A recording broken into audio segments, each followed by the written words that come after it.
Alright, today I'm going to give you guys a detailed look at this Iron Man Mark 50 by Threezero. And here's the box, the DLX line.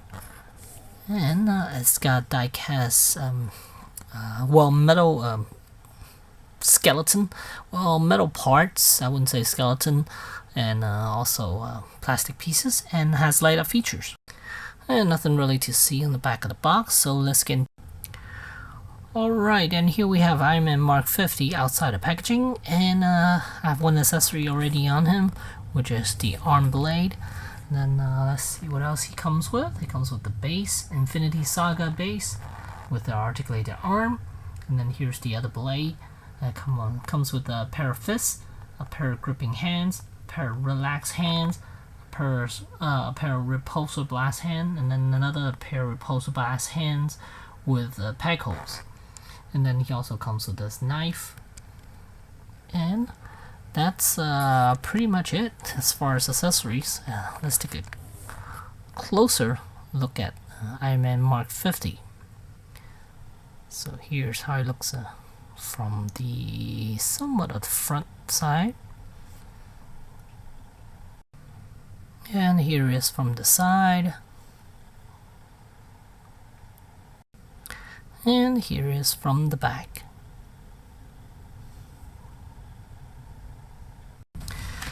And this figure comes with a instruction pamphlet, and here it shows you all the accessories, and then how to put the batteries in, and then some of the articulated parts, and how to attach the accessories, and then the range of motion for each joint. So I highly recommend you guys look at this. If you end up purchasing this, highly recommend you look at this before you start messing with the figure, because there's a lot of information here. So let us take a look at the articulation. I'll just show off some of the major ones. Then let's see, head movement. You can look up quite well. Flight pose, somewhat okay. If you could look up a little higher, I think I would prefer that. But I guess if you move the chest a little bit, yeah, still a little off. Would have been nice if his head could move a little further back. And base of the neck, there's a joint. And then as for the shoulders, they are on hinges. See right here, there's a hinge. Kind of hard to see, but there's a hinge in there, and then there's a hinge attached to the shoulders. But if you take it off, you can see there's right there, it clamps on right there, and so you could just clip it back on without any issues. Should be an easy clip on. If I could push it in, I'll do it off camera, I don't want to break it. And to gain access to the chest panel, you need to lift this up. There are 4 separate pegs right here. You just need to lift this up, and then they'll reveal the battery compartment. Here's where you put in the batteries, and the on-off switch is right up on top. I don't believe I have batteries in here. Yeah, I don't think I have, but we'll see. Yeah, no, I don't have batteries, unfortunately, so I won't be able to show you guys what it looks like with lights on. Sorry about that. But as far as the rest of articulation, the arms does swing forward a little bit, so it has that butterfly joint, and the arms can swing upward. You see how this piece moves up as well when you're swinging the arms up. See how this thing comes down, and then when you swing its arm to a certain degree, it goes up. So I can go past 90 degrees up. And bicep does have a swivel joint. It's very tight on all the joints for Threezero. For some reason their figures are like really tight as far as our range of motion is concerned. Then elbows could bend past 90 degrees. And then there's a ball jointed wrist. As for the torso, it has an ab crunch. It could go that much, which is quite a lot for a figure like this. because this is not Hot Toys, and you still got a good range, and you don't have to extend the torso section up either. So that is really cool. Coming all back down, and then he could arch back, not so much though. Yeah, crunch, he could do a bit more, which is nice. Oh, actually, wow, quite a bit. So we could totally do the landing pose with that amount of range for the torso. And then as for the legs, these are really tight now. One thing to be careful with is this panel right here. It does come apart. There's a hinge right there, kind of like the shoulder where it hinges right there, but this piece is just really tight. So I find it easier for me to just pull this down, because I think over time it will get loose. It will loosen up a little bit, and then peg this back on for now. That's how I do it currently, just so I don't end up breaking it.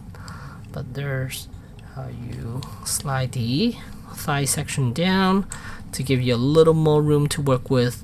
I don't believe this figure has lowering legs. No, it doesn't. Let me look at the instruction. Okay, so I stand corrected. The legs does come down. Is the thigh section that comes down.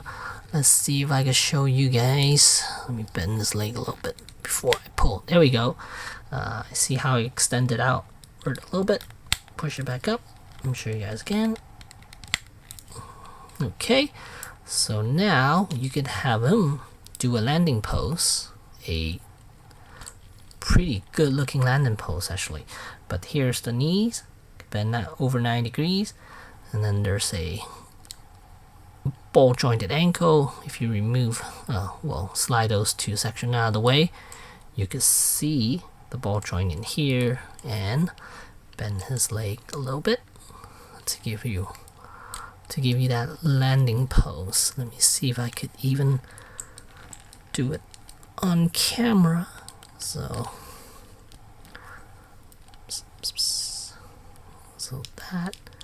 that I would imagine.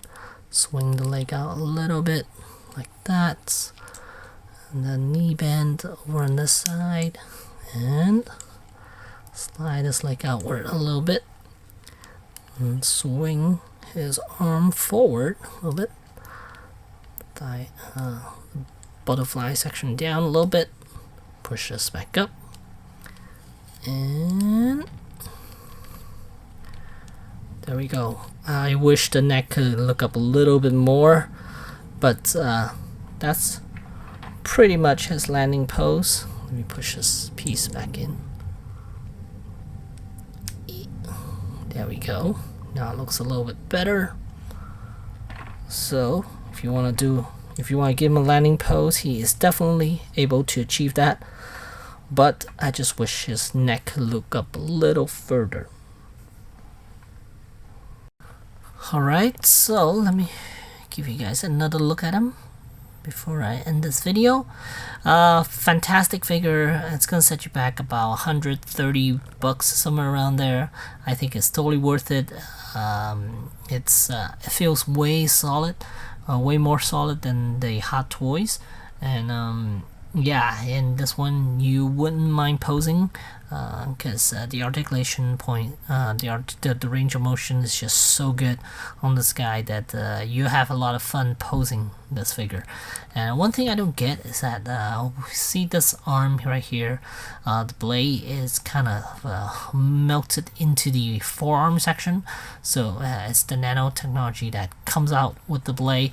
But for this one, why is he holding it? Why doesn't it come out like the nanotechnology where it kind of blends in with the arm? I don't get it. For this one, it's just weird to me why this one has a handle when this one is just so nicely when it's kind of built into the arm. That's so much cooler than having him hold a weapon. Even when I was looking at this piece initially when the Hot Toys version came out, and the Hasbro, I just don't understand the design concept as to why this is a gripping weapon while this one is not. So yeah. Sorry about that. Accessory pack is not out yet. Well, at least I don't have it yet. Once I have it, I'll definitely give you guys a detailed look at that as well. But as far as this figure is concerned, is highly recommend this one. Alright, and here's a comparison with other Iron Man figures. The one on the far left is the Hasbro, the anniversary one, the Mark III, and then of course next to him is the Threezero, and the one next to him is the Mafex, and then the one on the right side is the SHF. So you can see the tallest is the Threezero. It's not a 1/12 scale, so can't really compare it. They didn't say it's a 1/12 either. It's a little bigger than a 1/12. It's their own. It's like a separate scale. But let me see how tall he is by himself. Alright, as far as his height, he stands about close to about 6.75 inches in height, almost 7 inches. So good size figure, and yeah, highly recommend this one. Well, almost all the Threezero Iron Man are totally worth getting.